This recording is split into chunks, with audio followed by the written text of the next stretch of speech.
77세 김윤희 씨는 아들과 함께 살다가 3년 만에 가출했습니다. 이 집은 내 집이 아닌 것 같아요. 조용히 살아도 민폐래요. 며느리에게 무시당하고 손주 눈치 보며 라면도 못 끓이는 하루. 밥값도 자존심도 전기세마저 미안해하는 노후. 그녀는 지금 원룸에서 혼자 살고 있습니다. 좁지만 마음은 더 넓어졌다고 합니다. 이제야 비로소 내가 내 삶을 사는 것 같아요. 노년의 행복은 숫자도 가족도 아닙니다. 오롯이 나로 살아갈 수 있는 조건, 그것이 혼자 사는 삶입니다. 왜 혼자 사는 게 가장 행복한 노년인지 6가지 이유로 알려드리겠습니다. 구독, 좋아요, 알림 설정 누르시면 시작하겠습니다. 아울러 영상이 끝나고 많은 분들에게 공유 부탁드립니다. 노년에 혼자 사는 게 가장 최고인 첫 번째 이유는 죽음을 준비할 수 있기 때문입니다. 가장 두려운 순간은 언젠지 아십니까? 죽음이 아닙니다. 죽어가는 나를 아무도 알아채지 못할 때입니다. 말기암 진단을 받았는데도 자식은 바빠서 전화 한 통 없고 함께 사는 가족은 괜히 티 낼까 말도 못하고 병든 몸을 끌고 끼니를 해결하고 약을 먹다 토해도 밥 안 먹었어요. 소리 듣는 삶. 차라리 혼자였으면 마음 다잡고 정리라도 할 수 있었습니다. 죽음은 누구에게나 찾아옵니다. 그런데 혼자 살면 그 죽음을 두려움이 아닌 준비의 시간으로 바꿀 수 있습니다. 누구에게도 미안하지 않고 누구에게도 짐이 되지 않게 스스로를 돌아보고 마무리할 수 있는 시간. 그것이 혼자 사는 노년이 주는 마지막 선물입니다. 서울 성북구에 사는 윤미선 씨는 폐암 3기 진단을 받고 병원에서 요양병원 입소를 권유받았습니다. 하지만 그녀는 말했습니다. 나는 내 방에서 내 이불 덮고 죽고 싶다. 그렇게 혼자 사는 원룸에서 항암 치료 대신 영양식과 산책을 선택했고 마지막 1년을 누구보다 정갈하게 살아냈습니다. 매일 같은 시간에 창문을 열고 좋아하는 음악을 틀고 손으로 직접 밥을 지어 먹었습니다. 체력이 닿을 때마다 유서를 정리하고 핸드폰에 있는 사진을 하나씩 정리했습니다. 친구들에게 마지막 편지를 보내고 자신이 세상을 떠난 후 발견될 주소록 메모도 만들어 두었습니다. 그녀는 말했습니다. 내가 혼자여서 얼마나 다행인지 몰라요. 가족이 옆에 있었으면 눈치 보느라, 불안에 떠느라 이 모든 걸 못했을 거예요. 윤 씨는 세상을 떠나기 3일 전 자신이 자주 가던 꽃집 주인에게 전화를 걸었습니다. 혹시 내가 연락 없으면 경찰에 신고해 주세요. 고맙습니다. 그게 마지막 대화였습니다. 그리고 이틀 뒤 그녀는 자신의 이불 위에서 조용히 눈을 감았습니다. 그 방 안엔 꽃향기와 조용한 음악만이 남았습니다. 죽음을 두려워하지 않는 사람은 없습니다. 하지만 준비된 사람은 달라집니다. 혼자 살면 그 준비를 방해하는 사람도 없고 억지로 참고 살아야 할 상황도 없습니다. 병이 왔을 때 그대로 받아들이고 내 방식대로 마지막을 맞을 수 있는 권리. 그 권리가 바로 혼자 사는 삶에서만 보장됩니다. 반대로 가족과 함께 살며 죽음을 맞이하는 노인은 대부분 자신의 감정을 삼킵니다. 아프다고 하면 걱정할까봐 말 못하고 상태가 나빠져도 밥 잘 먹었어요 라는 거짓말로 하루를 버팁니다. 눈빛 하나에도 혹시 내가 짐이 된 건 아닐까 하는 죄책감이 따라붙고 결국에는 제대로 작별도 못한 채 병원 침대에서 혼자 숨을 거둡니다. 그게 함께 사는 노후의 진짜 얼굴입니다. 눈치 보고 짐되지 않으려 애쓰다가 제대로 살아보지도 못하고 떠나는 인생. 그렇게 살고 싶으십니까? 혼자 살면 마지막 순간까지도 나답게 살 수 있습니다. 죽음을 두려워하지 않고 스스로를 받아들이며 평온하게 마무리할 수 있는 삶. 그 삶이 바로 혼자 사는 노년의 가장 위대한 가치입니다. 누구에게도 기대지 않고 누구에게도 의존하지 않고 오롯이 나만의 방식으로 인생의 끝을 존엄하게 맞이하는 것. 그것이 혼자 사는 사람만이 누릴 수 있는 마지막 자유입니다. 노년에 혼자 사는 게 가장 최고인 두 번째 이유는 남의 인생에 들러리 서지 않아도 되기 때문입니다. 자식 눈치 보며 돈 보태주고 며느리 기분 맞춰가며 밥상 차리고 손주 보느라 허리 휘는 인생. 이게 정말 우리가 꿈꾸던 노후입니까? 도와주는 줄 알았는데 알고 보니 부려먹히고 있었던 건 아닙니까? 혼자 살면 그런 인생 단칼에 끝납니다. 더 이상 누구의 들러리도 배경도 집안의 조력자도 아닙니다. 드디어 내 인생의 주인공이 됩니다. 사람들은 가족과 함께해야 따뜻하다고 말하지만 현실은 다릅니다. 많은 부모들이 자식 집에 얹혀 살며 무언의 가사노동자가 됩니다. 밥을 차려야 하고 청소를 도맡고 심지어 손주까지 돌봐야 합니다. 그런데도 감사하다는 말 한마디 듣지 못합니다. 오히려 엄마, 그건 요즘 방식이 아니야 라며 무시당하거나 아버지, 너무 고집 부리지 마세요 라는 말에 자존심은 바닥에 떨어집니다. 그렇게 존재감 없는 노년 얼마나 더 견디시겠습니까? 대구에 사는 최동희 씨는 딸 부부의 부탁으로 3년간 손주를 돌봐줬습니다. 처음엔 가족이니까라는 마음이었지만 시간이 지날수록 일이 늘어났습니다. 아침 일찍 일어나 밥을 하고 유치원 등하교까지 책임졌으며 주말이면 반찬까지 만들어 챙겼습니다. 그런데 딸은 고맙다는 말보다 엄마, 애가 좀 예민하니까 말투 조심해라고 했고, 사위는 무슨 일만 있으면 어머니가 너무 간섭하신다는 눈치를 줬습니다. 결정적인 사건은 손주가 아팠던 날 벌어졌습니다. 병원에 데려간 뒤 돌아와 약을 먹이자 아이가 토했고 사위는 최 씨에게 이렇게 말했습니다. 어머니, 애 키우는 방식이 너무 옛날이에요. 그냥 저희가 알아서 할게요. 그날 밤 최 씨는 가방을 쌌습니다. 그리고 딸에게 이렇게 말했습니다. 나는 너희 식모가 아니다. 나는 내 인생을 살아야겠다. 그렇게 혼자 살기 시작한 동희 씨는 말합니다. 이제서야 내가 사람 같아요. 아무 일도 안 해도 되는 게 이렇게 편한 줄 몰랐어요. 혼자 사는 노년은 누구에게도 이용당하지 않는 삶입니다. 자식 인생의 부속품이 아니고 손주의 보모가 아니며 사위나 며느리의 심부름꾼이 아닙니다. 당신은 이미 평생을 가족을 위해 살아온 사람입니다. 이제는 누구에게도 들러리 서지 말고 오직 나 하나만을 위한 무대를 살아야 할 때입니다. 혼자 살면 남의 인생에 휘둘리지 않습니다. 식사는 내가 먹고 싶은 시간에 하루 일정도 내가 정한 대로 흘러갑니다. 불쑥 찾아와 부탁하거나 내 공간에 함부로 들어오는 일도 없습니다. 휴일 아침을 누군가의 부탁 전화로 깨는 일도 누군가의 짜증을 조용히 참는 일도 없습니다. 단 한 사람의 비위도 맞출 필요 없이 내 기분대로 살아도 되는 삶. 그것이 바로 혼자 사는 노년이 주는 가장 확실한 해방입니다. 기억하십시오. 노년에도 당신은 소중한 한 사람입니다. 누구의 손에 끌려가지 말고 누구의 인생에 붙들려 살지 마십시오. 혼자 사는 게 무서운 게 아니라 남의 인생에 끌려다니며 내가 사라지는 게 진짜 두려운 일입니다. 노년의 행복은 누구와 함께 있느냐보다 내가 나로 살고 있느냐에 달려 있습니다. 이제는 남의 인생에 들러리 서지 말고 무대 중앙으로 걸어 나오십시오. 거기가 바로 당신 자리입니다. 노년에 혼자 사는 게 가장 최고인 세 번째 이유는 내 돈, 내 손으로 지킬 수 있기 때문입니다. 모아놓은 돈을 믿었던 가족에게 뺏기고 고생해서 마련한 재산을 자식 명의로 넘겼다가 쫓겨나고 집 팔아 도와준 뒤에는 언제 도와줬냐는 표정으로 외면당하는 일. 남의 일이 아닙니다. 당신 얘기일 수도 있습니다.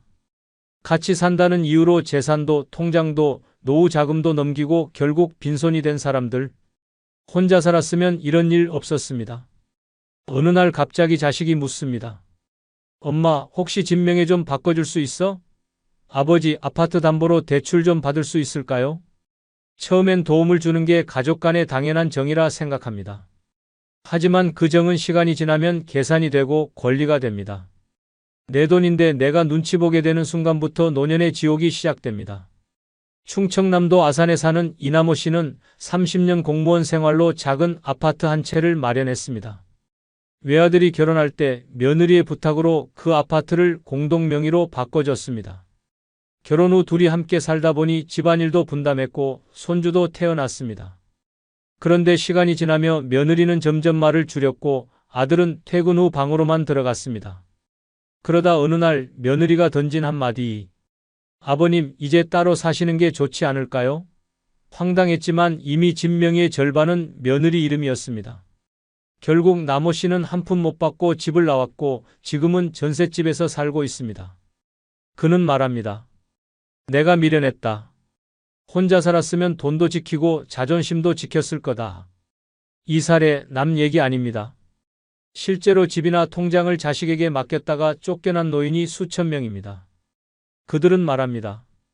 도와달라 한 적 없는데 왜 일이 후회되냐고. 그런데 그 후에 돌이킬 수 없습니다. 혼자 살면 누구에게도 돈 맡길 일이 없습니다. 내 통장 내가 관리하고 내 집도 내 마음대로 씁니다. 누구와 상의하지 않아도 누가 쓸까 걱정하지 않아도 됩니다. 내가 번 돈, 내가 모은 돈, 죽을 때까지 내가 쥐고 있어야 진짜 내 돈입니다. 노년의 가장 슬픈 순간은 돈은 있는데 내가 못 쓰는 상황입니다.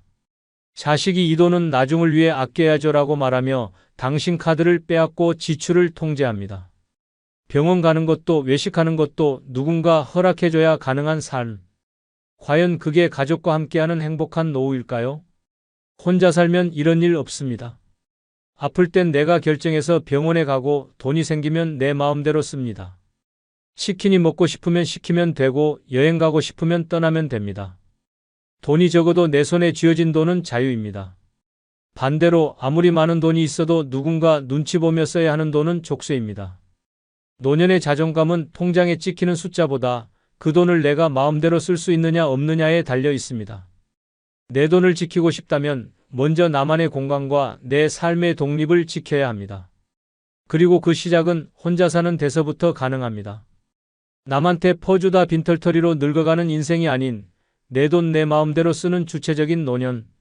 그게 진짜 행복입니다. 가족이라고 다 믿지 마십시오. 정 많은 게 죄가 되는 세상입니다.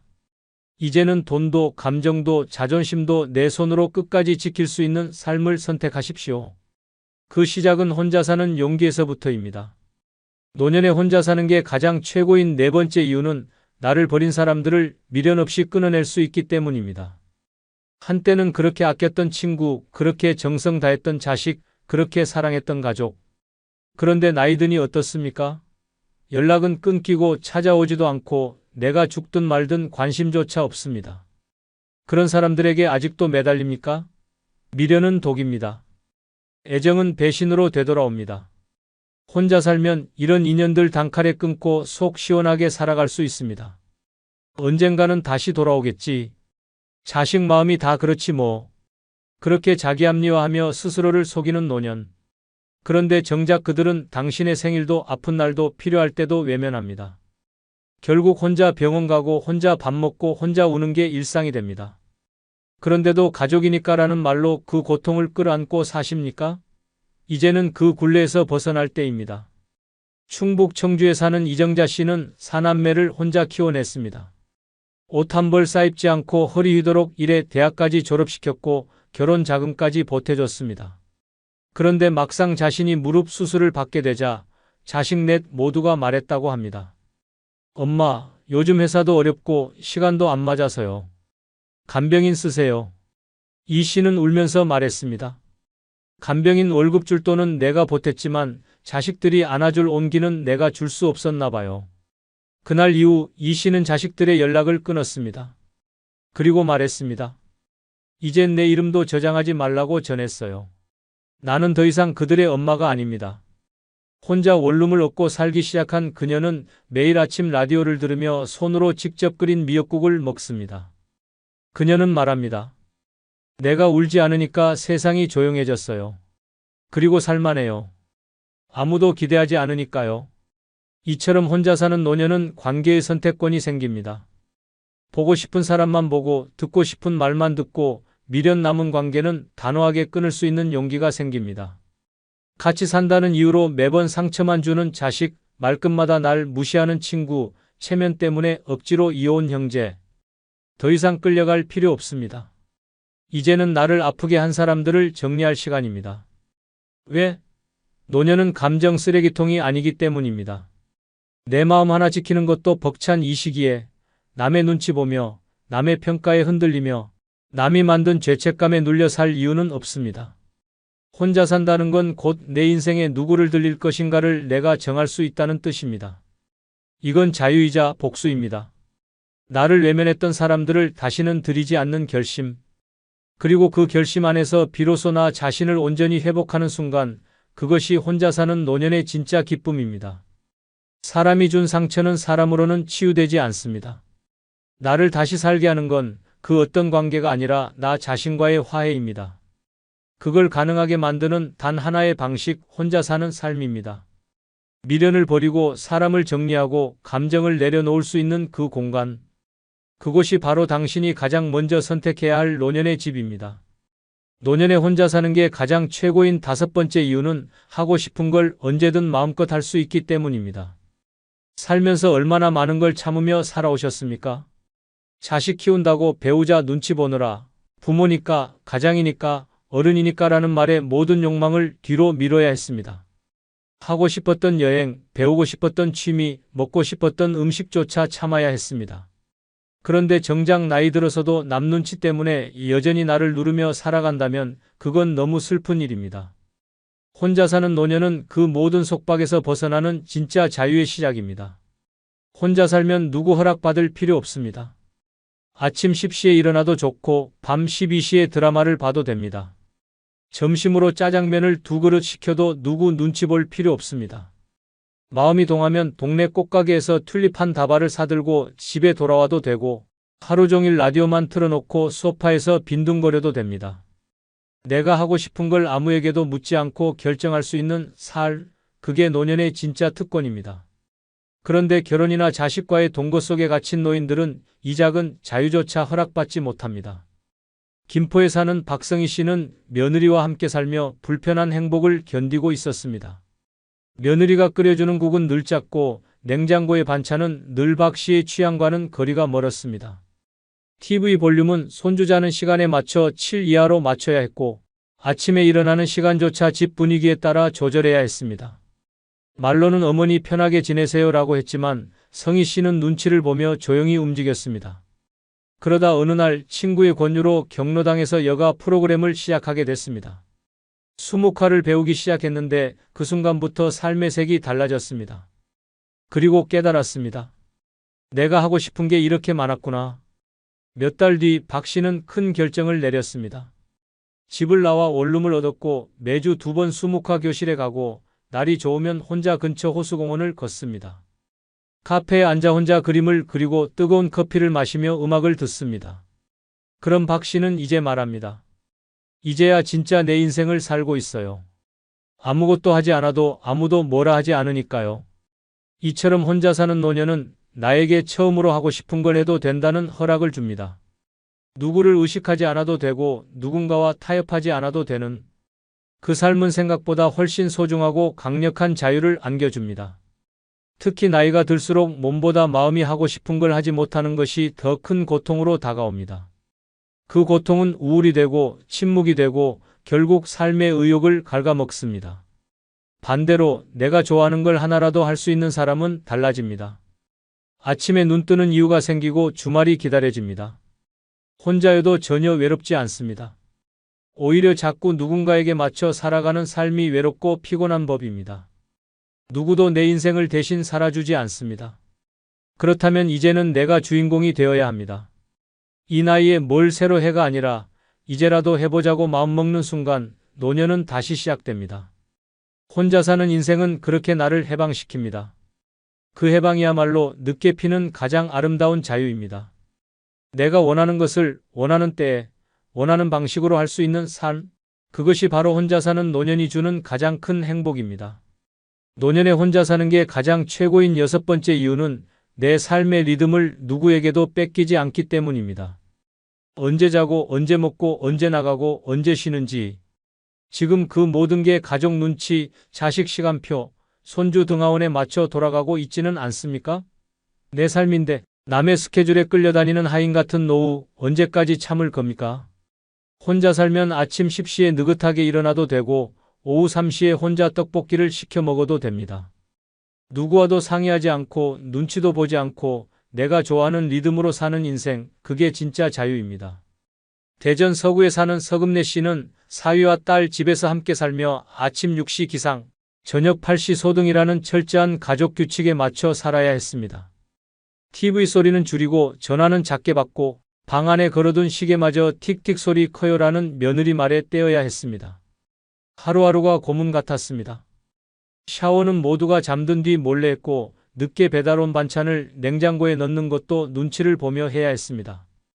그러다 결국 금래 씨는 말했습니다. 나 사람처럼 살고 싶어. 지금은 가축처럼 산다. 그 후 금래 씨는 조용히 방을 뺐습니다. 작고 낡은 고시원이었지만 그녀는 웃었습니다. 여긴 내가 내 시간대로 사는 집이에요. 밤새 라디오를 틀어도 새벽에 냉면을 시켜 먹어도 누구 하나 간섭하지 않는 공간. 그렇게 하루가 흐르자 그녀는 마침내 되찾은 자유의 눈물을 흘렸습니다. 나는 지금 늙은 게 아니라 살아있어요. 노년의 행복은 돈도 건강도 아닙니다. 내가 원하는 시간에 내가 원하는 방식으로 하루를 사는 것, 그것이 전부입니다. 그런데 많은 사람들이 아직도 자식 스케줄에 맞춰 병원 가고 며느리 기분에 맞춰 반찬을 만들며 손주 시간에 맞춰 삶의 박자를 끌려다닙니다. 그건 내 인생이 아니라 남의 인생에 껴맞춘 조연일 뿐입니다. 혼자 살면 시계가 멈춰도 괜찮습니다. 계획이 없어도 괜찮고 밥 시간이 들쭉날쭉해도 누구도 뭐라 하지 않습니다.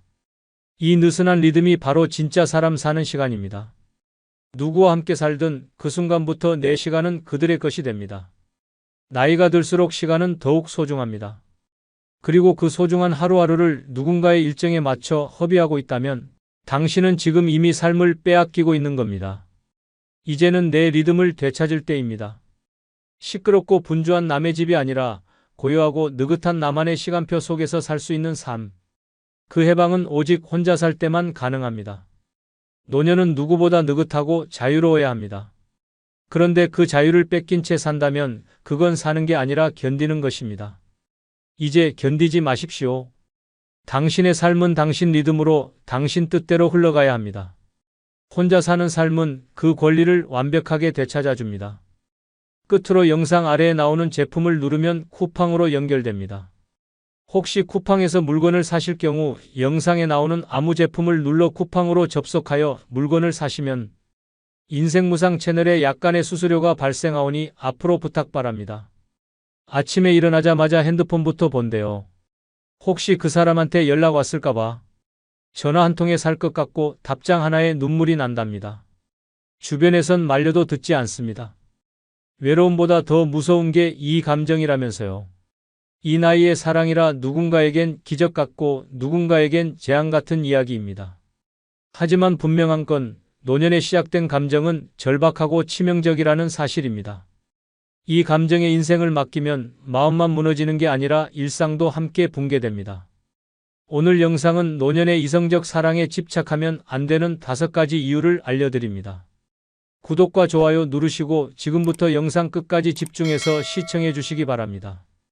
노년의 이성을 사랑할 때 찾아오는 첫 번째 불행은 내 건강이 무너지기 시작하면 상대에게 모든 주도권을 빼앗기게 됩니다. 처음엔 분명히 사랑이었습니다. 함께 걷고 함께 먹고 함께 웃으며 늦게 온 인연에 감사했던 날들이었습니다. 그런데 어느 날부터 허리가 아프고 다리에 힘이 빠지고 병원 진료가 잦아지기 시작합니다. 그때부터 관계는 조용히 뒤집힙니다. 감정을 나누던 사이가 돌봄과 의존의 관계로 바뀌는 순간이 찾아옵니다. 이전에는 어디 갈지 내가 정했고 무엇을 먹을지도 내 취향이 반영됐고 약속 시간, 만남의 장소도 함께 정하던 사이였는데 어느새 당신은 몸이 불편하니까 내가 정할게요. 이건 당신보다 내가 더 잘 알아요라는 말이 자연스럽게 따라 붙습니다. 처음엔 고맙습니다. 이 사람 덕분에 편하다고 생각합니다. 하지만 시간이 갈수록 내 말은 줄고 상대의 결정은 늘고 관계는 더 이상 둘이 아닌 한 명의 결정 한 명의 수용이 됩니다. 그리고 언젠가부터 그 사람이 없으면 병원도 못 가고 그 사람이 없으면 외출도 자신이 없고 그 사람이 없으면 약 챙기는 일조차 불안해집니다. 그 사람은 어느새 연인이 아니라 나의 보호자가 되어버립니다. 서울 송파구에 사는 79세 이정복 씨는 70대 후반 여성과 2년 넘게 연애를 해오며 따뜻한 시간을 보냈습니다. 하지만 최근 정복 씨는 심장질환 수술을 받고 회복 기간을 보내면서 생활 전반을 그녀에게 의지하게 되었습니다. 처음엔 식사 챙겨주는 것도 고맙고 약 봉투 정리해주는 것도 든든했지만 이후부터 상황이 달라졌습니다. 그녀는 이건 먹으면 안 돼요라며 식단을 통제했고 몸이 이러니까 외출은 당분간 안 돼요라며 친구들과의 만남도 막았습니다. 그리고 결정적으로 이제부터 당신 병원은 내가 정한 병원으로 가요라는 말을 들었을 때 정복 씨는 속이 뻣뻣하게 굳는 기분이 들었다고 말했습니다. 고맙다는 감정보다 내가 이 관계에서 작아지고 있다는 느낌이 강해졌어요. 더 이상 대등한 사이가 아니라 내가 보호받는 존재라는 게 선명하게 느껴졌죠. 그 이후 그는 조심스럽게 거리두기를 시작했습니다. 재활치료를 혼자 다니기 시작했고 식사도 스스로 준비하면서 느리더라도 주도권을 되찾기 위한 노력을 했습니다. 몸이 아프니까 당연히 도와주는 줄 알았는데 관계가 한순간에 바뀌더라고요. 그리고 그 바뀐 역할에서 다시 빠져나오는 게 쉽지 않았어요. 반면 충남 논산에 사는 76세 최금자 씨는 자신의 건강이 흔들리기 시작하자 의도적으로 연애관계의 균형을 유지하기 위해 애쓴 사람입니다. 그녀는 고관절 수술 이후 한동안 거동이 불편했지만 상대에게 전적으로 의지하지 않았습니다. 오히려 일부러 거리두기를 했어요. 내가 병들었다고 이 관계에서 약자가 되고 싶진 않았거든요. 그래서 병원 예약은 직접 전화했고 간병인을 고용해 연인이 돌봄의 주체가 되지 않도록 했습니다. 내가 아프다고 해서 그 사람이 날 가엾게 보거나 내 삶의 주도권을 가져가게 하고 싶지 않았어요. 그녀는 그렇게 말하며 지금도 연인과는 주 2회 만나 산책하고 영화 보고 다른 날은 각자의 시간을 보내며 거리를 유지하고 있습니다. 한 사람은 아프다는 이유로 연인의 보호 아래서 자신을 잃었고 다른 한 사람은 아픈 순간에도 주도권을 지키며 관계를 유지했습니다. 노년의 연애는 어느 날 갑자기 건강이 흔들리는 순간부터 관계의 구조가 완전히 바뀔 수 있다는 걸 반드시 기억해야 합니다. 내가 약해졌다고 내 삶의 방향까지 맡겨선 안 됩니다. 사랑은 의존이 아닙니다. 몸이 흔들릴수록 마음은 더 단단히 중심을 잡아야 그 관계가 무너지지 않고 무너져도 나 자신이 남을 수 있습니다. 노년의 사랑은 내가 병들기 시작한 순간부터 진짜 시험대에 오릅니다. 그때 주도권을 놓치지 않는 사람만이 비로소 사랑도 삶도 지킬 수 있습니다. 노년의 이성을 사랑할 때 찾아오는 두 번째 불행은 경제적 경계가 무너지면서 금전적 피해로 이어지는 것입니다. 사랑은 원래 마음으로 시작하는 것이지만 노년의 사랑은 의외로 돈에서 무너지는 일이 많습니다. 처음엔 사소한 지출입니다. 밥값을 내가 한번 내고 생일 선물로 약간의 용돈을 주고 택시비까지 챙겨주는 게 정의자 예의라 여깁니다. 하지만 그 사소함이 쌓이면 어느 순간 관계의 주도권은 지출하는 쪽에 쏠리게 됩니다. 그리고 그 돈을 거절하지 않는 상대는 점점 더 큰 것을 요구하거나 무언의 의존 상태에 빠지게 됩니다. 아유, 카드값이 이번 달 좀 많이 나왔네. 병원비가 부담돼서 큰일이야. 이런 말 한마디가 반복되면 내가 도와줘야 하나? 하는 마음이 자연스럽게 생깁니다. 그렇게 통장에 찍히는 금액이 줄어들고 상대방의 형편을 챙기느라 본인의 필요는 뒤로 밀리게 됩니다. 더 무서운 건 노년에는 이런 경제적 손실을 되돌릴 시간이 없다는 점입니다. 젊을 땐 잘못된 투자나 실수도 다시 일해서 메꿀 수 있지만 노년에 한번 무너지면 다시 시작할 체력도 기회도 없습니다. 그리고 그 돈 문제를 누구에게 말하지 못한다는 것도 큰 문제입니다. 내가 이런 사람한테 마음을 줬다고 말하면 자식이 뭐라고 할까? 친구들 앞에서 창피해서 말도 못하겠어. 결국 속으로 끙끙 앓다가 더 큰 금전적, 정신적 피해를 입게 되는 것입니다. 경기도 부천에 사는 75세 오정자 씨는 퇴직 후 받는 연금과 적금으로 조심스레 살고 있었습니다. 그녀는 2년 전 요가 모임에서 만난 남성과 가까워지면서 연애를 시작했습니다. 처음엔 그가 자상하고 자주 안부를 챙겨줘서 큰 위로가 됐습니다. 그러던 어느 날 그가 조심스레 말을 꺼냈습니다. 정자 씨, 사실 내가 병원비가 좀 밀려 있는데 아무한테도 말 못했어. 그 말에 그녀는 몇십만 원을 도와줬고 고맙다며 그가 눈물을 흘리자 마음이 무너졌습니다. 그 후로도 병원비, 약값, 차량 수리비 등 이유는 달라졌지만 돈 요청은 계속됐고 정자 씨는 본인의 저축을 조금씩 꺼내 쓰기 시작했습니다. 심지어 월세를 보태준다며 통장 비밀번호를 알려줬고 그 남성은 나중에 카드까지 함께 쓰자고 제안했습니다. 이 모든 일이 정자 씨에겐 사랑이니까 괜찮다는 감정으로 포장됐습니다. 하지만 몇 달 뒤 그 남성이 연락을 끊고 사라졌습니다. 통장 잔액은 거의 바닥이었고 카드는 이미 한도까지 사용된 뒤였습니다. 정자 씨는 그제야 딸에게 털어놨지만 왜 그런 사람한테 속았냐는 말에 고개도 들 수 없었습니다. 그녀는 말합니다. 돈이 아까운 게 아니에요. 내가 사람 하나를 믿고 내 인생을 건 게 너무 바보 같았던 거예요. 반면 인천 연수구에 사는 73세 박성자 씨는 비슷한 상황에서 전혀 다른 선택을 했습니다. 그녀는 지역 미술 동호회에서 만난 남성과 몇 달간 좋은 관계를 이어오던 중 상대가 요즘 수입이 끊겨서 좀 힘들다고 조심스레 말하자 단호하게 선을 그었습니다. 도움 드릴 수는 있지만 그 순간 우린 연인이 아니라 후원자와 수혜자 관계가 됩니다. 그건 내가 원했던 관계가 아니에요. 그 말에 상대는 처음엔 서운해했지만 이후 오히려 관계는 더 단단해졌습니다. 서로 돈에 대해선 철저히 선을 지키기로 약속했고 함께하는 모든 시간은 각자 비용을 내며 부담 없는 선에서 만남을 유지하고 있습니다. 성자 씨는 말합니다. 내가 사랑을 하는 거지 후원을 하는 게 아니잖아요. 내 삶도 지키고 그 사람과의 관계도 지키고 싶으면 돈 얘기 나올 때 반드시 선을 그어야 해요. 한 사람은 감정에 끌려 경제를 잃었고 다른 한 사람은 경제의 경계를 지켜 감정까지 지킬 수 있었습니다. 노년의 사랑이 불행으로 바뀌는 순간은 마음을 준 것이 아니라 모든 걸 내어준 때부터 시작됩니다. 경제적 무장은 감정을 지키는 첫 번째 방어선입니다. 그걸 넘긴 순간부터 사랑은 흔들리고 결국 인생도 함께 무너질 수 있습니다. 노년의 이성을 사랑할 때 찾아오는 세 번째 불행은 몸보다 마음이 먼저 병들기 시작한다는 것입니다. 사랑은 사람을 살리는 감정이라 믿습니다. 누군가에게 마음을 주고 위로받고 정을 나눈다는 건 분명 삶에 활력을 줍니다. 하지만 노년의 사랑은 그 감정이 균형을 잃는 순간 몸이 아니라 마음부터 망가지기 시작합니다. 처음엔 설렘이었습니다. 말 한마디, 문자 한 줄에도 웃음이 나고 누군가에게 기대는 감정이 삶을 버티게 해주는 줄 알았습니다. 그런데 그 감정이 점점 짙어지면서 이상한 현상이 생깁니다. 전에는 없던 불안이 찾아옵니다. 답장이 늦으면 조바심이 나고 전화가 없으면 온종일 기분이 가라앉습니다. 그 사람의 말투가 조금만 차가워도 혼자서 이유를 분석하고 괜히 자책합니다. 내가 뭔가 실수했나? 이제 나한테 마음이 식은 건 아닐까? 하루에 12번씩 감정의 롤러코스터를 타며 나도 모르게 기운이 빠지고 눈동자가 흔들리고 얼굴에 생기가 사라지기 시작합니다. 그리고 그 감정은 몸까지 병들게 합니다. 밤에 잠이 안 옵니다. 밥맛이 떨어집니다. 약 먹는 시간도 있고 운동도 귀찮아집니다.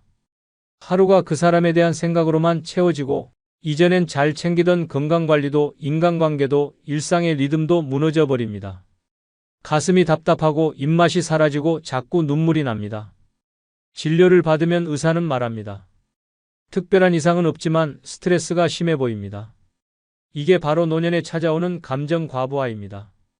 사랑이라는 이름으로 시작됐지만 결국 내 안의 에너지를 고갈시키는 감정의 파괴입니다. 서울 도봉구에 사는 78세 최은자 씨는 몇 년 전 한 문화센터에서 만난 남성과 연애를 시작했습니다. 처음엔 너무 좋았습니다. 외롭던 일상에 생기가 돌고 함께 차 마시고 걸으며 젊어진 느낌이 들었습니다. 그런데 시간이 지나자 남성의 연락이 뜸해졌고 은자 씨는 하루에도 수십 번씩 핸드폰을 들여다보며 마음을 졸였습니다. 어느 날은 하루 종일 연락이 없자 머리가 지끈거렸고 저녁엔 밥을 한 숟갈도 넘기지 못했습니다. 왜 이렇게 초라한 기분이 드는지 모르겠어요. 그녀는 친구에게 털어놓으며 울었습니다. 그 불안은 가슴 두근거림으로 불면증으로 식욕부진으로 이어졌습니다. 결국 병원에서 스트레스성 위염 진단을 받고 치료를 받게 되었습니다. 의사는 말했습니다. 노인 우울 초기 증상입니다. 감정 기복이 너무 심하신 것 같습니다. 반대로 충북 제천에 사는 76세 오말순 씨는 같은 연애를 하면서도 스스로의 균형을 지켜냈습니다. 그녀도 한 모임에서 만난 남성과 편안한 관계를 유지하고 있었지만 내 감정이 흔들릴 만큼 이 관계에 깊이 빠지지 않겠다는 원칙을 세웠습니다. 문자가 안 와도 먼저 연락하지 않았고 하루 종일 연락이 없어도 불안해하지 않았습니다. 그녀는 말합니다. 그 사람이 내 하루를 흔들게 하면 안 돼요. 나는 내가 잘 살아왔고 지금도 잘 살아가고 있으니까요. 말순 씨는 아침에 일어나면 스트레칭을 하고 식사는 꼬박꼬박 챙기며 일주일에 2번씩 마을 도서관에서 자원봉사를 합니다. 남성과의 관계는 여전히 유지 중이지만 그녀는 그 관계를 삶의 일부로 두지 삶의 전부로 두지 않습니다. 한 사람은 사랑에 휘둘리다 마음이 무너졌고 다른 한 사람은 사랑을 지키되 자기 자신도 지켜냈습니다. 노년의 사랑이 위험한 이유는 감정이 깊어질수록 자신을 돌보는 힘이 점점 사라진다는 데 있습니다. 몸이 병들기 전에 마음이 먼저 허물어지는 것, 그게 노년 연애가 안고 있는 가장 큰 함정입니다. 늦은 사랑은 분명 아름답습니다. 하지만 그 감정이 내 몸과 마음을 지치게 만든다면 그건 사랑이 아니라 소모입니다. 내 감정을 지키는 것이 곧 내 건강을 지키는 일입니다. 누군가를 사랑할 때 가장 먼저 챙겨야 할 사람은 바로 나 자신입니다. 노년의 이성을 사랑할 때 찾아오는 네 번째 불행은 연애가 아니라 봉사로 바뀌는 순간이 온다는 것입니다. 처음엔 같이 걸어주고 약속을 챙겨주는 게 좋았습니다. 누군가에게 필요하다는 느낌이 오랜만에 들었고, 오전엔 병원, 오후엔 반찬 만들어 나눠주는 일이 자연스러워졌습니다. 하지만 그게 사랑이 아니라 책임이 되고 의무가 되는 순간부터 그 관계는 연애가 아니라 돌봄 노동이 됩니다. 사랑은 자발적이어야 합니다. 하지만 노년의 사랑은 건강이 조금이라도 무너지는 순간 관계의 흐름이 변합니다. 처음엔 괜찮아, 내가 도와줄게라며 손을 잡았던 일이 이젠 당신 없이는 내가 아무것도 못해라는 말로 되돌아옵니다. 그 순간부터 나는 더 이상 연인이 아닙니다. 병원 예약해주는 사람, 약 봉투 정리하는 사람, 속옷 챙겨주는 사람, 즉 간병인으로 바뀝니다. 이 불균형은 아주 빠르게 찾아옵니다. 상대방이 힘들다고 하면 외출도 줄이고 병원에 같이 가주는 걸 넘어서 약값을 부담하고 생활비까지 일부 보태주게 됩니다. 그리고 어느 순간부터 고맙다는 말도 사라집니다. 당연하게 여깁니다. 왜냐고요?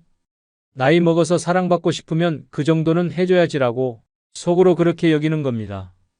가장 무서운 건 나조차도 이 상황을 합리화한다는 점입니다.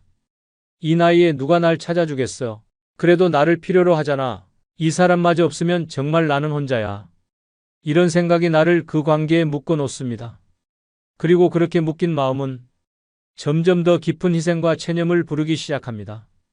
경기도 수원에 사는 75세 한정임 씨는 남편과 사별한 후 동네 문화센터에서 한 남성과 가까워졌습니다. 처음엔 같이 시장도 보고 병원도 동행하며 정이 쌓였습니다. 하지만 그 남성은 디스크로 거동이 불편해지면서부터 정임 씨의 집으로 자주 찾아오기 시작했고 반찬을 해달라, 약을 찾아달라, 심지어 빨래도 부탁하는 일이 늘어났습니다. 정임 씨는 어느 순간부터 자신의 하루 대부분을 그 사람을 위해 쓰고 있다는 걸 깨달았습니다. 어디가 아프다는 말에 양손 가득 약봉지를 들고 가고 외로워서 잠을 못 자겠다는 말에 새벽에 전화 받는 것도 익숙해졌습니다. 그리고 언젠가부터는 그가 자식처럼 짜증을 내고 불평을 해도 그저 참고 웃어넘기고 있었습니다. 그녀는 말합니다. 사랑이라고 믿었어요. 근데 어느 날 거울을 보니 내가 돌보는 사람이고 그 사람은 받기만 하는 관계더라고요. 간병인을 구한 게 아니라 연인을 사귀고 싶었던 거였는데 반면 부산 해운대구에 사는 74세 윤태임 씨는 비슷한 상황에서 분명한 선을 그었습니다. 그녀 역시 한 남성과 연애를 시작했지만 상대가 무릎이 불편해지며 반복적으로 도움을 요청하자 단호하게 말했습니다. 지금은 연애고 당신이 도움이 필요한 상황이 되면 나는 당신의 연인이 될 수는 있어도 간병인이 될 순 없어요. 상대는 처음엔 실망했지만 오히려 이후엔 그녀를 더 존중하게 됐습니다. 두 사람은 지금도 함께 여행을 다니고 병원은 각자 알아서 가며 자신의 삶을 지키면서 연애를 이어가고 있습니다. 태임 씨는 말합니다. 내 시간이 없어진 순간부터 그건 사랑이 아니라 노동입니다. 남은 인생을 돌보는 데만 쓰긴 너무 아깝잖아요. 한 사람은 사랑이라는 이름 아래 모든 걸 내어주다 지쳤고 다른 한 사람은 사랑과 경계를 분명히 하며 삶을 지켰습니다. 노년의 사랑은 따뜻해야 하지만 그 따뜻함이 무조건적인 헌신으로 이어지면 그 관계는 반드시 소진으로 끝납니다. 사랑이 아니라 봉사라 느껴지는 순간 그 관계는 이미 불행으로 넘어간 것입니다. 노년의 연애, 상대방을 돌보느라 내 삶이 사라지는 순간 그 사랑은 더 이상 사랑이 아닙니다. 이제는 물어야 합니다. 나는 이 관계 안에서 진짜 사랑받고 있는 걸까? 노년의 이성을 사랑할 때 찾아오는 다섯 번째 불행은 삶의 중심이 그 사람 하나로 좁아지는 것입니다. 처음엔 가슴이 뛰었습니다. 식탁에 둘이 마주 앉아 따뜻한 밥을 먹고 안부를 묻는 전화 한 통에 웃음 짓는 나날은 오랜만에 찾아온 설렘이었습니다. 그러나 그 설렘이 지속되면서 조용히 무너지는 한 가지가 있습니다. 바로 나 자신의 삶입니다. 하루가 점점 그 사람 위주로 재편되기 시작합니다. 약속 시간은 그 사람에게 맞추고 식사도 취향도 가고 싶은 곳도 모두 양보합니다. 친구들과의 만남은 줄어들고 자식들과의 연락도 뜸해지고 가던 모임도 하나둘 빠지기 시작합니다. 삶의 중심이 나에서 그 사람으로 옮겨가면서 나는 어느 순간 스스로의 일상과 관계, 취미까지 잃어버리게 됩니다. 더 무서운 건 감정의 기복입니다. 그 사람의 기분이 좋으면 나도 하루가 편하고 답장이 늦거나 차가운 말투가 느껴지면 온종일 불안에 휩싸입니다. 왜 저러지? 내가 뭘 잘못했나? 라는 생각이 반복되며 하루에도 몇 번씩 휴대폰을 들여다보며 마음을 조이고 잠을 설치고 식욕도 떨어지며 몸까지 망가져갑니다. 노년의 사랑이 조심스러운 이유는 바로 이 때문입니다. 감정이 깊어질수록 나는 점점 작아지고 관계는 균형이 아닌 의존으로 기울게 됩니다. 그리고 언젠가 그 사람이 멀어지거나 연락이 끊기는 순간 나는 모든 걸 잃은 듯한 허무함에 휩싸입니다. 외로움을 달래기 위해 시작한 사랑이 결국 더 깊은 외로움으로 되돌아오는 것입니다. 서울 강북구에 사는 76세 김영분 씨는 지역문화센터에서 만난 남성과 연애를 시작하며 다시 젊어진 기분을 느꼈습니다. 하지만 그 사람과 가까워질수록 친구들과의 약속은 사라지고 딸과 손주의 전화도 귀찮게 느껴졌습니다. 모든 일상을 그 사람 중심으로 맞추고 살았습니다. 그런데 어느 날 연락이 끊겼습니다. 문자에도 전화에도 아무런 반응이 없었습니다. 며칠을 기다리다 병원 신세를 지게 됐고 그제야 자신이 너무 많은 걸 잃었다는 걸 깨달았습니다. 그 사람만 바라보다 내 삶을 놓쳐버렸어요. 연애가 아니라 종교처럼 믿고 매달렸던 거죠. 그녀는 이렇게 말했습니다. 반면 전북 정읍의 74세 박정임 씨는 같은 상황에서도 전혀 다른 선택을 했습니다. 그녀 역시 지역 도서관 봉사활동을 통해 한 남성과 가까워졌지만 내 일상을 잃지 않겠다는 다짐을 지켰습니다. 함께 산책도 하고 식사도 자주 했지만 라인댄스 모임, 손주 돌보는 날, 친구들과의 약속은 절대 포기하지 않았습니다. 심지어 남성이 당신은 왜 나보다 다른 사람을 더 챙기냐며 섭섭함을 토로하자 우린 서로의 인생을 무너뜨릴 만큼 가까워지면 안 돼요 라며 단호하게 선을 그었습니다. 정임 씨는 말합니다. 그 사람이 좋았고 지금도 좋지만 내가 나를 잃고까지 유지해야 할 관계는 아니에요. 사랑이 내 삶을 망가뜨리는 순간 그건 사랑이 아니라 집착이에요. 한 사람은 사랑을 중심에 두다 자신을 잃었고 다른 한 사람은 자신을 중심에 두다 사랑을 지켰습니다. 노년의 사랑은 감정보다 삶의 균형이 먼저입니다. 마음은 줄 수 있어도 삶 전체를 맡겨선 안 됩니다. 진짜 불행은 그 사람이 떠나는 것이 아니라 그 사람 안에 내 인생을 다 집어넣어버린 것입니다. 하루에도 12번 괜찮냐는 말을 듣지만 정작 내 마음 챙겨주는 사람은 없습니다. 나이 들수록 걱정만 늘어갑니다. 건강 걱정, 자식 걱정, 돈 걱정, 그리고 외로움. 아무리 씩씩한 척해도 속은 이미 지쳐 있습니다. 그런데 말입니다. 이 걱정들 내가 꼭 끌어안고 살아야 할 이유가 있을까요? 이제는 말해야 합니다. 내 걱정 다 가져가라. 더는 남을 위해 아프지 않고 더는 남의 눈치 보며 늙지 않겠습니다. 노년에 스트레스 없이 사는 단 5가지 방법 지금부터 알려드리겠습니다. 먼저 구독, 좋아요, 알림 설정하시면 시작하겠습니다. 노년에 스트레스 없이 사는 첫 번째 방법은 내 마음을 불편하게 하는 사람과는 과감히 멀어지는 것입니다. 늙어서까지 남의 눈치 보며 억지로 관계를 유지하느라 끙끙 앓을 이유는 전혀 없습니다. 젊을 땐 어쩔 수 없이 직장 상사에게, 사돈에게, 친구에게 웃어야 했지만 이젠 아닙니다. 내 인생은 더 이상 남의 기분을 맞춰주는 연극이 아닙니다. 내 마음 편한 사람이 아니면 그냥 연락하지 않고 안 만나면 그만입니다. 생각해 보십시오. 당신을 매번 불편하게 만드는 사람, 대화할 때마다 은근히 자랑하고 상처 주는 말 툭툭 던지는 사람, 만나고 나면 기운 빠지는 그 인간관계. 왜 아직도 끌어안고 있습니까? 늙어서까지 좋은 사람으로 남으려다 당신 인생은 피곤해지기만 합니다. 나이 들어 친구라도 있어야지라는 착각이 가장 위험합니다. 잘못된 친구는 병보다 무섭고 악성 스트레스는 병을 부릅니다. 누군가가 말했습니다. 내가 나를 아끼지 않으면 아무도 나를 아껴주지 않는다고. 사람 사이의 관계는 결국 에너지 교환입니다. 줄기만 하는 관계는 결국 당신을 소모시킵니다. 내가 먼저 연락해야 유지되는 관계, 만나면 피곤한데 끊기가 애매한 관계, 그런 건 사람이 아니라 짐입니다. 노년은 짐을 줄이는 시간입니다. 짐이 많은 삶은 마음을 병들게 만듭니다.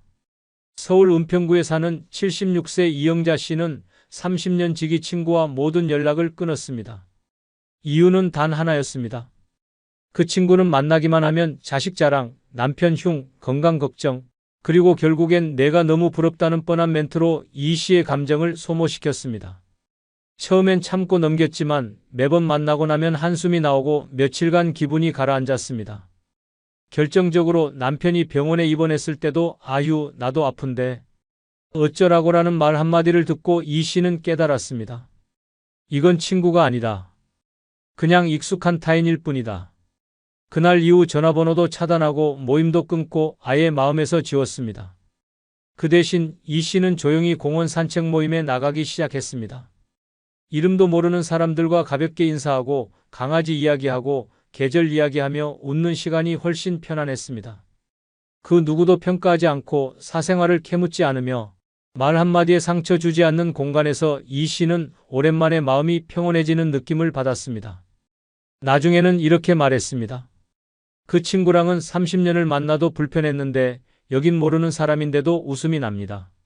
마음이 편하면 그게 좋은 관계 아닙니까?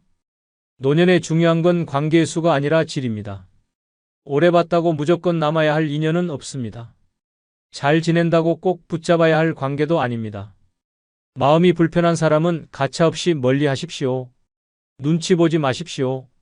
나를 위한 이기심은 노년의 생존 전략입니다. 지금 당장 마음속에 떠오르는 그 사람, 내가 이 사람 때문에 속상했던 적이 몇 번이지? 라고 스스로 물어보세요. 셋 이상이면 그건 이제 관계가 아닙니다. 해가 되는 인연입니다. 그리고 그 인연을 끊는 순간 놀랍게도 마음의 숨통이 트이기 시작합니다. 쓸데없는 연락 하나 줄었을 뿐인데 삶이 더 가벼워지고 하루가 더 밝아집니다. 이제는 내 감정이 우선입니다. 싫으면 싫다, 불편하면 피한다. 나를 힘들게 하는 사람과는 멀어진다는 원칙을 세우십시오. 그게 노년을 스트레스 없이 사는 첫 번째 열쇠입니다. 남보다, 체면보다 나를 먼저 챙기는 그 결심 하나가 당신 삶을 완전히 바꿉니다. 지금 당장 실행하십시오. 마음이 편해지는 게 얼마나 강력한 치유인지 직접 느껴보게 될 것입니다. 노년에 스트레스 없이 사는 두 번째 방법은 마음이 불편한 자리는 애초에 가지 않는 용기입니다. 억지로 참석하는 자리가 당신을 늙게 만들고 쓸데없는 만남이 당신의 감정을 갉아먹습니다. 젊을 땐 피치 못할 의무와 체면으로 불편한 자리에 나가야 했지만 이젠 아닙니다. 더 이상 누군가의 평가를 듣기 위해 내 처지를 해명하기 위해 굳이 얼굴 붉히며 앉아 있어야 할 이유는 없습니다. 명절, 경조사, 동창회, 사돈 모임, 심지어는 아는 사람의 부모상까지 안 가면 욕먹을까? 봐, 그래도 인사는 해야지라는 생각으로 가는 순간 당신은 또다시 나를 버리는 겁니다. 마음이 불편한 자리는 시간 낭비가 아닙니다. 그건 당신의 정신 건강을 갉아먹는 독입니다. 앉아있는 내내 언제 끝나나 시계만 보게 되고 듣고 싶지 않은 이야기들이 당신의 마음을 상하게 만듭니다. 특히 상대가 은근히 당신을 무시하거나 비교하는 말투를 쓴다면 더더욱 거기 있어서는 안 됩니다. 한번 상상해 보십시오. 당신보다 잘나 보이는 자식 자랑, 건강 자랑, 재산 자랑이 오가는 자리에 앉아 있다 보면 괜히 위축되고 마음이 허해집니다. 상대는 그런 의도가 없다고 해도 듣는 당신 입장에선 고통입니다. 이 나이에 왜 이런 기분까지 겪어야 하나 싶은 생각이 드는 그 순간 당신은 이미 상처를 입고 있습니다. 부산 금정구에 사는 75세 박진숙 씨는 오랫동안 모임 하나를 끊지 못했습니다. 남편이 살아있을 때부터 매달 한 번씩 모이던 부인회였는데 어느 순간부터 그 자리가 괴로워졌습니다. 자식 이야기로 시작해 손주 자랑, 사돈 자랑, 여행 이야기까지 이어졌고 박 씨는 매번 듣기만 했습니다. 자신은 남편도 세상을 떠났고 자식도 외국에 있어 같이 살지도 않는데 그 이야기들이 점점 불편해졌습니다. 그런데도 매달 갔습니다. 이유는 단 하나였습니다. 안 나가면 이상한 사람 소리 들을까봐. 그러던 어느 날 모임에 참석하고 돌아온 박 씨는 밤새 잠을 이루지 못했습니다. 왜인지 모르게 서러움이 밀려왔고 괜히 나는 왜 이렇게 살고 있을까 자책하게 됐습니다. 그날 이후 박 씨는 모임에 나가지 않았습니다. 대신 평소 자주 가던 도서관 옆 커피숍에서 혼자 책을 읽기 시작했습니다. 그렇게 몇 달이 지나자 얼굴빛이 달라졌다는 얘기를 듣게 됐고 스스로도 한결 가벼워진 마음을 느꼈습니다. 그녀는 말했습니다. 그 모임 안 가고부터 잠이 잘 와요. 그거 하나로 충분해요. 마음이 불편한 자리는 아무리 오래된 인연이라도 아무리 큰 행사라도 가지 않는 게 답입니다. 거기서 당신의 안부를 진심으로 걱정해주는 사람이 몇 명이나 있습니까? 대부분은 겉으로만 웃고 속으로는 서로를 비교하고 평가합니다. 너 아직도 거기 살아?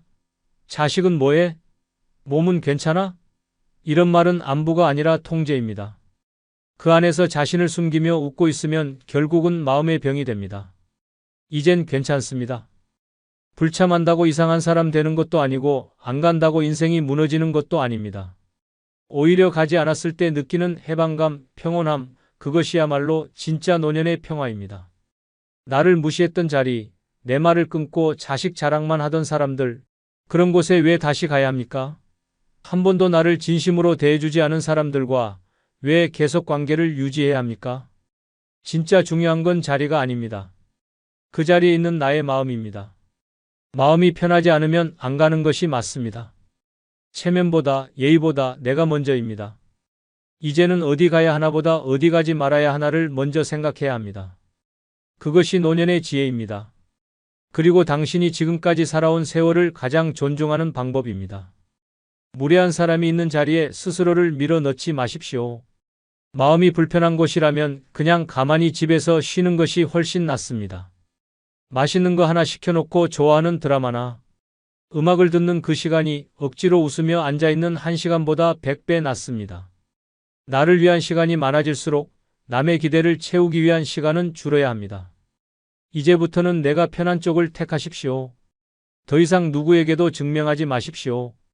당신은 이미 충분히 살아왔고 누굴 위해 살기엔 이 삶이 너무 아깝습니다. 마음이 편해야 진짜 건강해지고 진짜 젊어집니다. 그 출발점은 단 하나입니다. 불편한 자리는 안 가는 것. 노년에 스트레스 없이 사는 두 번째 방법입니다. 노년에 스트레스 없이 사는 세 번째 방법은 돈을 나를 위해 기꺼이 쓰는 결심입니다. 평생 남만 챙기며 살았습니다. 자식 뒷바라지, 남편 밥상, 부모 병원비까지 그렇게 아끼고 또 아껴서 손에 남은 게 뭡니까? 정작 내가 입은 옷은 늘 몇 년 전 옷이고 내가 먹은 밥은 싸구려 반찬 두어 가지입니다. 그런데도 아직도 아깝다. 나중에 써야지라는 말이 입에 붙어 있다면 당신은 지금도 자신을 후순위로 두고 살아가는 중입니다. 이제는 그 돈 당신을 위해 써야 합니다. 먹고 싶은 음식이 있다면 망설이지 말고 주문하십시오. 여행이 가고 싶다면 당장 짐을 싸십시오. 배우고 싶었던 취미가 있다면 오늘부터 시작하십시오. 그 돈 아껴서 뭐해요? 자식 줄 거예요? 손주 학원비 대야 해요? 냉정하게 말해서 그들은 이미 당신 없이도 살아갑니다. 그리고 그 돈 결국 병원비로 나가거나 당신 없는 세상에서 누군가의 카드값으로 사라집니다. 전라남도 여수에 사는 73세 김진호 씨는 자린고비로 유명했습니다. 물티슈도 반으로 잘라 쓰고 시장에선 깎는 데만 30분을 쓰는 분이었습니다. 그렇게 모은 돈이 적금과 예금으로 8천만 원 가까이 됐지만 정작 본인은 입원 중에도 밥값 아까우니 죽으로 때우겠다고 말하곤 했습니다. 그러나 아내가 세상을 떠난 뒤 그는 깨달았습니다. 내가 번 돈인데 나를 위해 한 번도 써본 적이 없구나. 그때부터 김 씨는 바뀌었습니다. 아침마다 순천에 있는 호수를 산책하고 한 달에 한 번은 꼭 근교 여행을 갔습니다. 처음엔 편의점 김밥 하나 사는 것도 아까웠지만 지금은 이 돈 안 쓰면 누구 좋은 일 시키나 하고 웃습니다. 최근엔 스마트폰으로 커피를 주문하는 법도 배웠고 동네 카페 사장과 친구가 됐습니다. 그는 이렇게 말합니다. 그냥 나를 위해 돈 쓴다는 게 이렇게 기분 좋은 일인지 몰랐어요. 내 인생인데 내가 좀 누리면 안 되겠습니까? 문제는 돈이 아닙니다. 마음을 쓸 줄 아느냐입니다. 돈은 결국 삶의 방향을 말해줍니다. 남을 위해 쓰면 내 인생은 타인의 것입니다. 나를 위해 쓰면 비로소 내 인생이 시작됩니다. 돈을 아무리 많이 모아도 행복하게 쓰는 법을 배우지 않으면 그 돈은 짐이고 불안입니다. 쓰지 못하는 돈은 그냥 숫자일 뿐입니다. 숫자가 인생을 위로해주지 않습니다. 숫자는 따뜻하지 않습니다. 당신의 외로움도 허기짐도 슬픔도 채워주지 못합니다. 무엇보다 중요한 건 타이밍입니다. 돈은 내가 건강할 때 써야 가치가 있습니다. 나이 들면 한 끼 밥값도 한 잔 커피도 한 번의 외출도 에너지가 필요합니다. 그 에너지마저 사라지면 아무리 돈이 많아도 쓸 수가 없습니다. 돈은 늙기 전에 쓰는 게 정답입니다. 나중에 쓸게요라는 말은 결국 못 쓰겠다는 뜻입니다. 지금 아니면 안 됩니다. 내 몸이 아직 움직이고 내 눈이 아직 빛날 때 내 손으로 내 돈을 써야 그것이 진짜 행복입니다. 이제 결심하십시오. 누구에게도 미안해하지 마십시오. 자식에게 물려주지 않아도 됩니다. 손주 학자금 안 내줘도 됩니다. 내가 살아온 인생, 내가 보상받아야 할 시간입니다. 남이 아닌 나에게 돈을 쓰는 순간 마음의 평화가 찾아옵니다. 내가 나를 챙긴다는 확신이 생기면 외로움도 줄고 자존감도 올라갑니다. 그것이 노년을 버티게 하는 힘입니다. 냉장고에 유통기한 지난 반찬이 쌓이기 전에 서랍 속 봉투에 쌓인 돈부터 꺼내십시오. 가장 먼저 해야 할 일은 나를 위한 소비입니다. 마음 편히 사는 노년의 시작은 거창한 게 아닙니다. 나를 위해 기꺼이 돈 쓰는 그 순간부터 진짜 내 인생이 시작되는 것입니다. 지금이라도 늦지 않았습니다. 그 돈 당신을 위해 당당하게 쓰십시오. 당신은 그럴 자격이 충분히 있습니다. 노년에 스트레스 없이 사는 네 번째 방법은 남이 나를 어떻게 볼지에 대한 집착을 끊는 것입니다. 당신이 누구보다 열심히 살아온 건 남의 인정받으려 한 일이 아니었습니다. 자식 먹여 살리려고 남편 뒷바라지하느라 상처투성이 몸과 마음으로 버텨온 인생이었습니다. 그런데 왜 지금까지도 남이 나를 어떻게 생각할까를 먼저 고민합니까? 이 나이에 이런 옷 입어도 될까? 사람들이 날 어떻게 볼까? 그런 걱정이 당신 삶을 더 초라하게 만듭니다. 이제는 눈치 보지 말고 사십시오. 남의 기준에 맞춰 사느라 자신을 잃는 순간 그게 바로 스트레스의 시작입니다. 나이 들수록 중요한 건 남에게 잘 보이는 인생이 아니라 스스로 편안한 인생입니다. 누가 뭐래도 내가 즐겁고 내가 행복하고 내가 편해야 제대로 늙는 겁니다. 체면이 당신을 살려줍니까? 눈치가 당신의 외로움을 달래줍니까? 서울 송파구에 사는 70세 문순희 씨는 평생을 단정한 며느리 예의 바른 어머니로 살아왔습니다. 말끝마다 조심했고 웃을 때도 소리 내지 않았습니다. 음식 하나를 사도 이런 거 입으면 나이값 못한다고 할까봐 망설였습니다. 심지어 여름에 민소매 옷도 입지 않았습니다. 팔뚝에 잡힌 군살이 창피해서가 아니라 저 나이에 왜 저렇게 입고 다니지? 하는 시선이 두려웠기 때문입니다.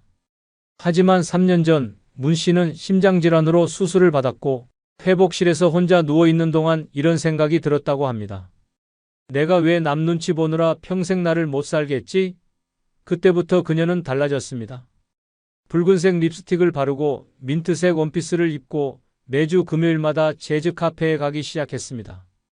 처음엔 별나게 굴지 마라는 말도 들었지만 문 씨는 이렇게 말했습니다. 내가 살아있는 동안은 나답게 살 거예요. 죽으면 그땐 아무도 내 옷차림 신경 안 써요. 우리 인생에서 가장 불필요한 걱정은 남들이 나를 어떻게 볼까입니다. 사람들은 생각보다 당신에게 관심 없습니다. 당신이 어떤 옷을 입었는지, 어떤 음식을 먹었는지, 어디를 갔는지 기억조차 못합니다. 그리고 설령 기억한다고 해도 그 사람의 시선 하나가 당신 인생을 바꿀 수 있는 것도 아닙니다. 그런데도 우리는 스스로를 가두고 감정을 억누르고 즐거움을 제한하며 살아갑니다. 그것이 얼마나 어리석은 일인지 늙고 나서야 알게 됩니다. 더 늦기 전에 스스로에게 물어보십시오. 내가 정말 하고 싶은 건 뭔가? 이 행동을 하는 이유가 진심으로 나를 위한 것인가? 만약 대답이 남들이 뭐라고 할까봐라면 지금 당장 그 행동을 멈추십시오. 타인의 평가에 인생을 맡기면 나중엔 내 감정이 사라집니다. 그렇게 살아온 사람의 말버릇은 이렇습니다. 그땐 그게 맞는 줄 알았지 하지만 그것이 맞았던 적은 단 한 번도 없습니다. 누군가는 이렇게 말합니다. 나이 들수록 더 단정하게, 더 점잖게 살아야 한다. 하지만 단정함이 꼭 침묵은 아닙니다. 점잖음이 반드시 자기 포기는 아닙니다. 나는 내가 편해야 합니다. 누군가에게 예의 있는 사람으로, 잘 늙은 사람으로 남기 위한 삶이 아니라 내가 행복하기 위한 삶을 살아야 합니다. 나를 불편하게 만드는 체면, 의무, 역할을 하나하나 내려놓을 때 비로소 내 삶이 내 것이 됩니다. 그러니 오늘부터는 이런 기준으로 판단하십시오. 이 옷 입으면 내가 웃을 수 있을까? 이 장소 가면 내가 편안할까? 이 말 하고 나면 내가 후련할까? 남이 아니라 나에게 중심을 맞추는 습관, 그것이 노년의 스트레스를 줄이는 핵심입니다. 하루하루가 선물 같은 나이에 남 눈치로 스스로를 포장할 이유는 없습니다. 노년의 가장 어리석은 일은 아직도 남의 시선 안에서 살고 있는 것입니다. 그리고 가장 현명한 일은 오직 나의 감정과 기분을 최우선으로 삼는 삶을 선택하는 것입니다. 그 결심 하나가 인생 후반전을 완전히 바꿔놓습니다. 늦지 않았습니다. 지금 당신 마음이 시키는 대로 사십시오. 그것이 가장 멋진 노후입니다. 노년에 스트레스 없이 사는 5번째 방법은 나를 위해 하루에 한 끼는 꼭 따뜻하게 먹는 것입니다. 누구를 위해 차리던 밥상, 이제는 나를 위한 식탁으로 바뀌어야 합니다. 대충 때우는 식사, 찬밥에 김치 한 조각, 남은 반찬 뒤적이다가 그냥 라면으로 끝내는 끼니가 반복되면 몸보다 먼저 마음이 텅 비어갑니다. 밥이 서러운 날이 많아지면 인생이 쓸쓸해집니다. 많은 어르신들이 말합니다. 혼자 밥 차려 먹는 게 뭐 그리 대수냐고. 하지만 그게 가장 큰 착각입니다. 밥 한 끼는 하루의 중심입니다. 몸의 온도를 올리고 마음의 온도를 지켜주는 기본입니다. 밥을 정성스럽게 챙기지 않으면 삶이 무의미하게 흘러갑니다. 그리고 그렇게 흘러가는 날들이 쌓이면 우울함은 깊어지고 외로움은 커집니다. 밥이 허술하면 인생이 흔들립니다. 충청남도 아산에 사는 78세 윤상희 씨는 남편을 먼저 떠나보낸 뒤 혼자서 하루 2끼를 컵라면으로 버텼습니다. 씹는 것도 귀찮고 설거지도 싫고 입맛도 없고 TV나 보며 한 입씩 넘기는 게 전부였습니다. 그런데 어느 날 병원에서 받은 진단이 심각했습니다. 영양실조 초기, 근육량 감소, 혈당 불안정. 의사는 말했습니다. 지금처럼 드시면 혼자 생활 어려워질 수 있습니다. 그 말을 듣고도 윤 씨는 한동안 식사를 대충 했습니다. 그런데 딱 하루 무심코 들른 동네 국밥집에서 따뜻한 선지국 한 그릇을 먹고 눈물을 흘렸습니다. 내가 언제 마지막으로 뜨거운 국밥을 제대로 먹어봤지? 그날 이후 윤 씨는 하루에 딱 한 끼 자기 손으로 국 하나, 반찬 2-3가지를 차려 먹기 시작했습니다. 달걀을 지지고 애호박을 볶고 김치를 데웠습니다. 처음엔 귀찮았지만 한 달이 지나자 얼굴에 생기가 돌았습니다. 체중도 늘고 표정도 밝아졌습니다. 밥 하나 차려 먹는 일이 이렇게 나를 살릴 줄은 몰랐어요 라고 말할 정도였습니다. 밥은 단순한 음식이 아닙니다. 그것은 나를 존중하는 방식입니다. 따뜻한 국 한 숟갈, 반찬 하나에 담긴 정성이 스스로를 위로합니다. 누군가를 위해 차리던 밥상이 사라진 자리에 나를 위한 밥상을 만들어야 합니다.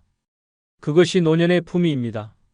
아무도 나를 위해 밥을 차려주지 않는 시대가 왔다면 내가 나에게 밥을 차려주는 사람이 되어야 합니다. 혼자서 먹는 밥이라도 식탁보 하나 깔고 그릇을 예쁘게 놓고 따뜻한 반찬을 챙겨보십시오. TV를 끄고 창밖을 보며 천천히 음식을 씹어보십시오.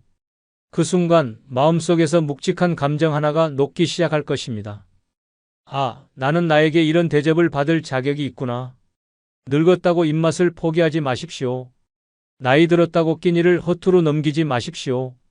하루 한 끼 제대로 먹는 일이 당신 인생 전체를 지탱합니다. 돈 많은 노후, 친구 많은 노후도 좋지만 매일 밥 한 끼 따뜻하게 챙겨 먹는 노후야말로 진짜 부자입니다. 몸에 좋은 걸 먹자는 게 아닙니다. 나를 아끼는 마음을 매일 밥상에 올리자는 것입니다. 오늘 저녁 고등어를 구우십시오. 된장국에 두부 하나 띄우고 김치 한 접시 꺼내 보십시오. 그게 바로 삶이고 존엄입니다. 스트레스 없이 사는 노년은 거창한 행복이 아닙니다. 그냥 나를 위해 밥 한 끼 정성껏 차려주는 것, 그걸 꾸준히 하는 삶입니다. 밥을 소중히 여기는 사람은 인생을 귀하게 여기는 사람입니다. 오늘부터 그렇게 사십시오. 당신은 그럴 만한 사람입니다. 끝으로 좋아요, 구독, 알림 설정 부탁드립니다.